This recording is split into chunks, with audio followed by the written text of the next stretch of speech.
growing up, I was born in Georgia, raised there till I was like about 18 years old. I always pretty much had anything I wanted. My dad bought me anything that I wanted. We always had money. Grew up in a big house, and moved to North Carolina when I was about 19 years old. Met this girl. We dated. We've been together for the past 10 years. In the process, we had 4 kids, and my drug addiction really started when I moved to North Carolina.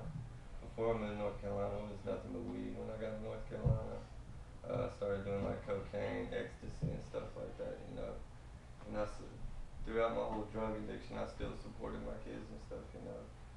But I made real good money. My parents didn't always help me out, but I ended up quitting my job, and then starting to have to ask my parents for money again to help, support me and my family. And he did it for a while just 'cause he just had money like that. He didn't know what I was using it for or anything. But when he found out, he cut me off. And him doing that, that was taken from my kids, which I should have been supporting them myself. And it just got to a point where, I just didn't know what to do. So I went to church, and I met these guys at church. And, they told me about this program, their challenge, and I decided to come here, and it's been a big impact on my life. When you can just understand what God did, how He sent His Son, His only Son, into this world. It's just, I'm sorry. I know it'd be hard, as a father, me being a father. I don't know if I could send my son out there except to forgive everybody for their sins like he did.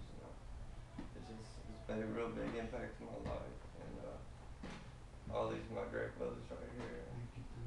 How many of y'all are saved? Y'all saved? Y'all know Christ? Well, it's a good thing that He's good to know. He saves. Just pursue His word. Keep going to church. Just try to stay away from people who do drugs. You don't need that. Getting drugs ain't gonna get you into heaven. Getting drugs ain't gonna give you eternal life. It's just gonna kill you, and hurt others around you. It's gonna do nothing but hurt you. Might feel good at the time, but it gets you nowhere. That's pretty much all I got. Thanks.